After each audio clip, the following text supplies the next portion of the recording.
Welcome to Arconic Austin, where technologists and engineers are 3D printing the future of flight. 3D printing is taking over the way we are producing objects, from tools to jewelry to body parts. That's right, doctors have even been able to 3D print body parts specifically for that person. This is where additive manufacturing is rocketing from the lab to the skies, with custom-built parts for commercial and spacecraft, including the Orion space capsule, one day destined for Mars. Today, we'll get a chance to talk to some of the engineers about the skills, material, and machine behind this stellar technology. Get ready to blast off into a whole new world of manufacturing.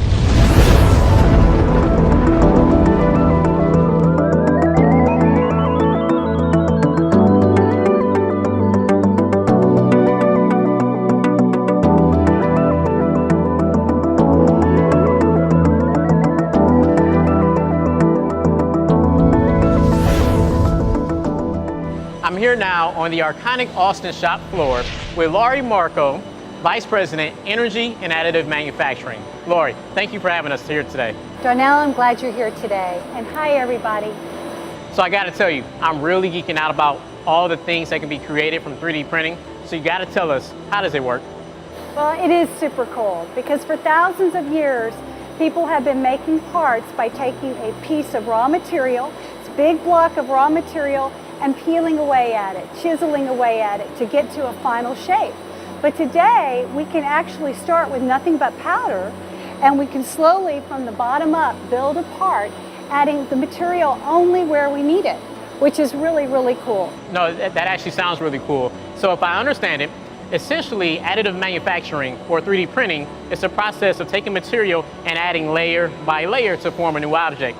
Sort of like, if I take this apple here and I add layer by layer, you'll see now that I've created an apple. I know the process must be a little bit more complex than that, but this is the gist of it, right? Absolutely, that's one way to visualize it. There are many different forms of additive manufacturing. Here we work with powder bed laser fusion and also with electron beam. And in a powder bed environment, what we can do is we take a flat level of powder, that's really our ink in the process, and we melt it with lasers and then apply another layer and then melt it again. As we continue to build up that part, we can see it rising up through the powder. It must be really cool to see it all come together and to see it all rise literally out of dust. I would love to see that. Hopefully we get a chance to do that today. Absolutely, we will. Excellent. So throughout the show today, we're actually going to be answering a few questions, and we would love to hear from you all as well. So send your questions to @DiscoveryEd using #ManufactureYourFuture. And Laurie, as you know, today is MFG Day 18, so we're really excited to be here with you all and celebrate today. So we actually have our very first question, and this student would love to know, why is 3D printing being used in manufacturing? Is it cheaper? There are so many benefits to additive manufacturing, or as you may call it, 3D printing. It can reduce complexity, reduce the amount of material that actually goes into the part, and of course reduce cost. And additionally, there's design freedoms in additive manufacturing that we haven't had before, which is really cool. It sounds like 3D printing is in a whole nother galaxy compared to the old way of manufacturing. And a person that makes sure 3D printing stays ahead of the game is a research and development engineer. How about we actually go meet one now and find out how? You get to make parts that really are not traditionally able to be made. And we get to do it in a way that is so intricate and so unique that it's never been seen before. I mean, if you think how industry has just quickly adopted this technology, that I think that's proof enough to tell you that this really not only is going to change the world, but it already has, due to the fact that it helps us make lighter parts faster, less post-processing. Things that traditionally cost a ton of time and money, we're able to get turnarounds a lot quicker. My job is to understand and develop methods to be able to make sure that we're way ahead of any competition. We're working on stuff that are gonna get us ahead in the market. And that's why you have R&D, right? You're not trying to develop things that already have happened. I'm trying to look at next gen stuff that are gonna help the production floor, so it's like I'm on the floor almost all the time. I'm in my office actually less times than I am on the floor because I need to talk to the rest of the engineers to one, understand what's going on, what are issues that we're dealing with in production, how can we make them easier, and I want to talk to the floor staff, right, to understand what are some things I can bring in to make their lives a whole lot easier. Research and development isn't just about bringing in the new shiny things, it's about bringing, bridging theory with practice actually. I'm standing here in the quality control room, or we call it QC here at Arconic, and essentially a lot of engineers come to this room to use the machines here to get data off of certain tests that we perform to be able to validate it, to validate data and I guess just overall quality for certain things. But I kind of use it for the fact that it will validate to me whether my hypotheses on certain materials or processes are correct, and therefore we have a winner. Or maybe it says, you know what, Oluseun, you need to go back to the drawing board and kind of redevelop this or look into this. And so it's such an important room for me, really, because without the data that we can get to understand the processes that we're doing, then I don't think we have any research. I went to Northern Illinois University, and I went there to study to be a manufacturing engineer. And during that time, school was kind of, it was hard for me, but one of the things that were the best case things for me is I got into additive manufacturing by way of a lab that was run by a professor that I knew pretty well, and that's kind of where I started my career, learning as much as I possibly could, right, when I wasn't in classes, and trying to gain as much experience in a field that really just captivated my interest and heart. I was designing a prosthetic for a girl that didn't have a hand, and she wanted to play violin. Her left hand was good and she could hold, the violin, but she needed something to hold the bow on. And so day and night on trying to develop something for her to be able to play, and it was the most gratifying work I think I've ever done. That was just a huge blessing because it affirmed my belief not only in myself but my choice of wanting to be an engineer. I would say that there's more than one way to get to the finish line. I would say that whether you struggle with school or you're an A+ or all-star student, that you can make it. It's about tenacity and finding something that you truly enjoy, because that's going to be the thing that drives you forward. I'm a true believer that if you work really hard, and even though you're going to go through rejections, right, I think a lot of people are more talented than they give themselves credit for. Lori, it sounds like Oluseun is pretty passionate about 3D printing. Maybe some of you watching right now share Oluseun's passion for design. Maybe you've actually created something yourself to be 3D printed, or you've actually 3D printed something at home or at school. I actually have another student question here, Lori. And this student would love to know, what are the types of 3D printers you all use? How are they different from what the students might use at home or at school? Sure. Well, the biggest difference is the level of sophistication in the printers that we use here. The printers that you may use at home or at school are used for printing plastic. We also print plastic parts here, but they're very sophisticated polymer parts that are used in industrial settings. For our metal parts, as you might imagine, there's a different level of complexity. And those parts are going to fly in the sky or they're going to fly in space. So there's very strict customer requirements to the end product. And those customer requirements are around things like chemistry, metallurgy, and mechanical properties. How strong is that part? How much weight can that part bear? So with those stringent requirements, it takes a certain level of technical expertise and also very sophisticated equipment to ensure that we can make those parts to those requirements. That'd be really cool to see. How about we actually go see one of these printers in action now?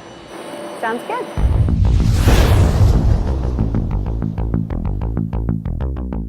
The process to build a metal 3D printed part starts with a 3D model.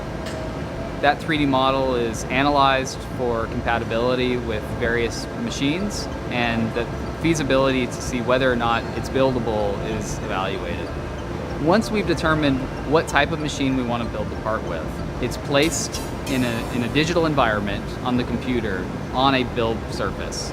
Supports might be added to the part to anchor it to the build plate and prevent issues during the build. Once the build layout is finalized, the file is processed into a language that the machine can speak to. So we take our solid 3D model and slice it into individual layers that the laser or electron beam in the machine will use to build the part up in layers. Then we take that file that was sliced by the computer, load it onto the machine, and the machine is prepped for the build.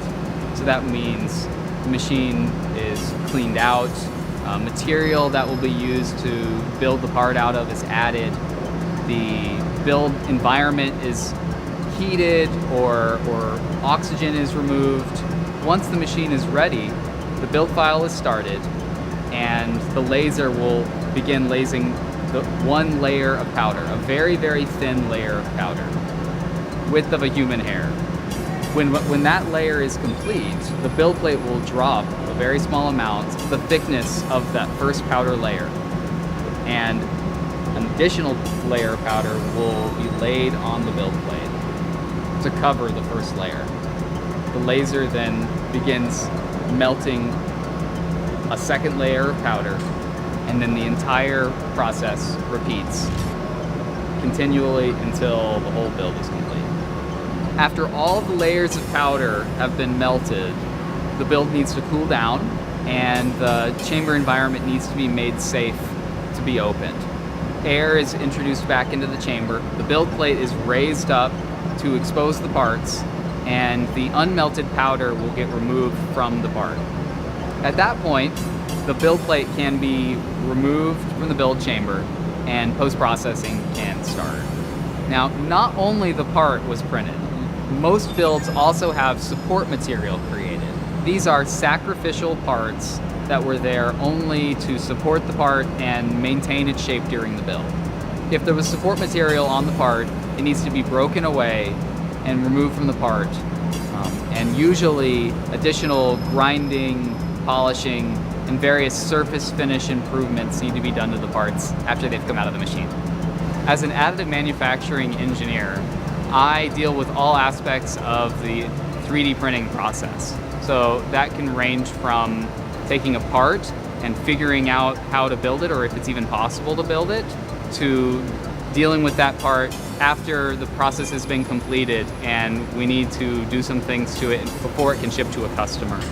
It's a wide-ranging job that gives me a lot to stay interested in. Some of the skills I use every day are being able to read technical drawings, create models in 3D CAD, learn new software packages and work with a multitude of different software packages, and troubleshoot mechanical issues. So just having a good understanding of kind of how things work, and being able to, and also be able to work with computers is critical. But one reality is that it's some of the more soft skills, people skills, being able to work on a team, get along on a group project are crucial to success in this industry. I have a bachelor's degree in mechanical engineering from Santa Clara University. Right out of college, I used that degree to work in space, building satellites and manufacturing satellites. And while I was doing that, I developed an interest in 3D printing. I took that interest and turned it into a hobby, and from there rolled it into a career. And now I'm doing what I love. I'm also getting a master's degree in additive manufacturing now. I knew from a young age that I wanted to do something technical. One way to illustrate this is I think I enjoyed tearing my bike apart as much as riding it. So it rolled very naturally for me from a young age to start doing something in a technical field. I would absolutely encourage people to pursue a STEM career, especially in the competitive international job market we have now. STEM careers and technical jobs in manufacturing are a very desirable thing to be in. So if a student has any interest in that kind of work, it's a good place to be.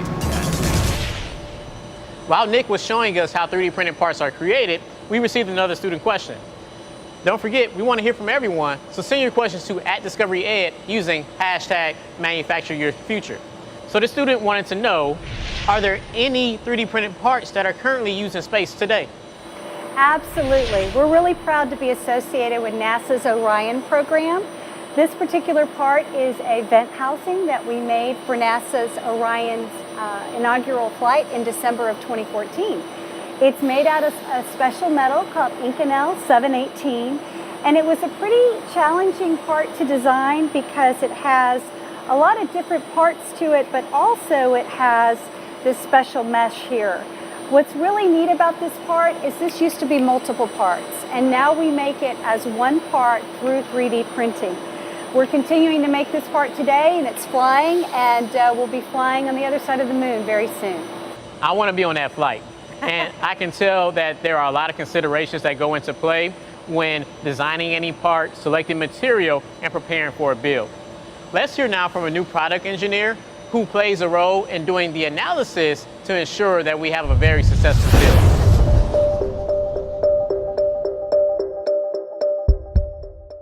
A new product engineer is in charge of taking parts that customers want to be created and taking them through the entire additive manufacturing process until they get a final part that the customer is happy with. I have a mechanical engineering degree from Penn State. Right out of college, I came to work for Arconic. 3D printing, there is a lot of challenges and kind of design requirements that are unique to the process. You have to consider support structures, the orientation of your part, and a lot of things up front to ensure that the part will even finish, let alone be of the quality that you want. Throughout the day, I will look at new parts coming in to check that they're going to be able to be manufactured successfully, provide any input for changes or improvements that would make sure that they are successful going through our printers, along with checking on parts that are being printed and the data that we receive after through testing to ensure the quality of the parts. In additive manufacturing, there's a lot of ways that we test the quality of the parts. Traditionally, we will do a compression test, which is kind of pushing the material together to see when it would collapse. At that point, we're getting the strength of the material. In addition to that, we'll do a blue light scan where we'll paint the part and add dots to it so that the blue light camera can capture images from a bunch of different angles to generate a 3D model, which can then be compared to the input to check that everything matches. People often think of engineering roles as isolating, kind of working by yourself at a desk, but that's very much not the case here. Any build that I want to run, I check with the other engineers here to get their input to see if there's anything that I hadn't considered or any problems that they might see with the input that I'm providing to the floor. After that, the production staff is crucial to making sure that the part not only can be built, but can also be machined and finished to what the customer would like it to be. It's a new challenge every day. Every part that we get from customers is different. It's a different application. It's a different geometry. Everything is kind of brand new, and with the new technology of additive manufacturing. If students are interested in getting involved with 3D printing, the best advice I can give is to just kind of try it. There's a lot of CAD software available for free to students, and 3D printers are very accessible nowadays. I know most schools have one or multiple. So the best advice I can give is to just try it out. So you've heard a lot about our metal expertise. Next, we're going to talk to Alan Barrett, who's a senior technician level 2, about the work we do in plastics.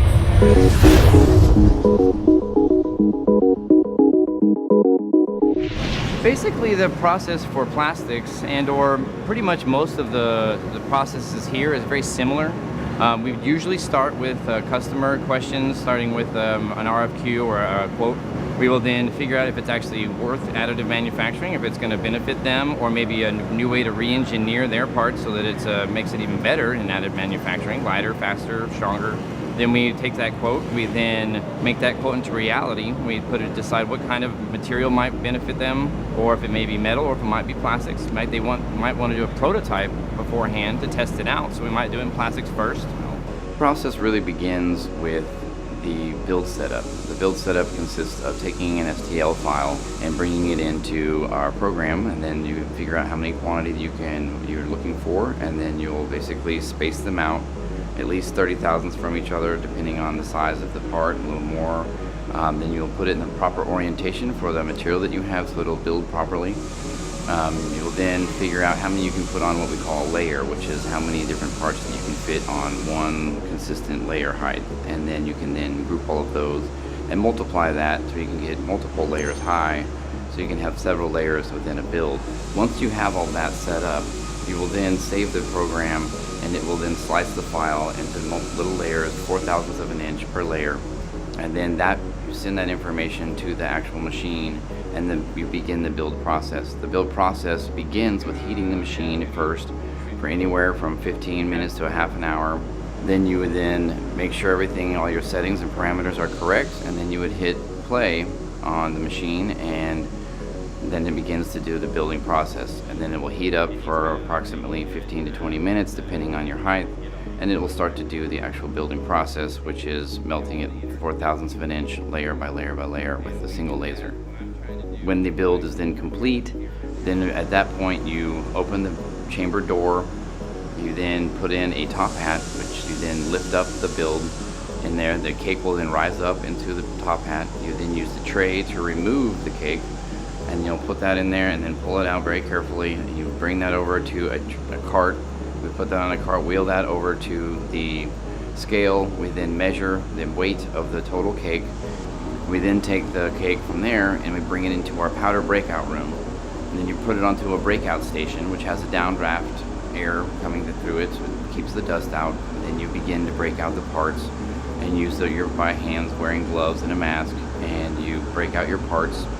Get as much powder off as you possibly can. Then you bring them over to the sandblaster. You gently blast all the rest of the powder off the parts, and then you take them out of the sandblaster and gently blow them off with air at that point. And there you have it. Well, I come from a bachelor's degree of fine arts, so that ended up helping me prepare in the additive manufacturing, being creative and intuitive, and be able to create new designs and think outside of the box. I really love my job because it allows me to be not only creative, but also come up with some ideas that have never been done before. It allows me to feel like I'm contributing in ways to not only my own job in Arconic, but the rest of the world. The type of skills you really need to be successful in this kind of job would be creative thinking, use of space, kind of thinking in 3D. If you play video games and you've ever moved anything around in 3D space, then you're probably good at be thinking about how you would actually set up these builds and how things are going to react to each other. Any advice that I would want to give to anyone trying to get into this business is do it. Do it, do it, do it. It's super fun. It's very interesting. You get the chance to basically influence and change the world. You know, Lori, I love the fact that Alan uses his background in the fine arts to perfect the 3D printing process. And if you think about it, that's what STEAM is all about. It's about connecting the arts to the science behind this technology. So we have time for one more question. And this student would like to know, what are the different types of materials that can be used in a 3D printing process? There are so many different materials that can be used in 3D printing. Let's start with plastics, which Alan just showed us. So today, scientists are experimenting with synthetic foods. Doctors are exploring biomedical substances to print organs and human tissue. Lots of exciting things that are happening there. Here at Arconic, of course, our focus is on metal. And when we look at metal, our history is just so rich. We have been developing alloys for metals for over 100 years, used in defense and aerospace applications. So we're applying that today to 3D printing. The needs of 3D printing and that particular technology are different for different metals. We're 3D printing titanium, Inconel 718, stainless steel, and importantly, we're developing new alloys in aluminum for the purpose of 3D printing alone. We think we can really advance the technology there. It sounds like this is definitely where the future of flight is taking shape. So all the students that are watching, I'm wondering if you have any suggestions for any STEM student that might one day want to work at Arconic. Absolutely, stick with STEM. I mean, there is so much opportunity today. The technology is continuing to grow and develop. It's very dynamic. And here at Arconic, we really value technical talent. There's so much opportunity to just grow and learn new things. So stick with the science, stick with math, and come join us. Sounds like great advice for any STEM field. Thank you so much, Lori, for having us today. Thank your team for sharing so much with our students. And students, of course, thank you all for tuning in.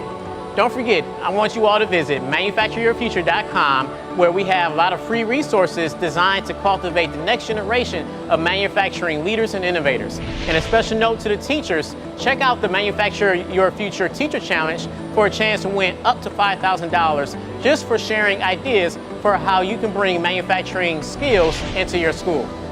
This is Darnell Head with Discovery Education, encouraging you to manufacture your future.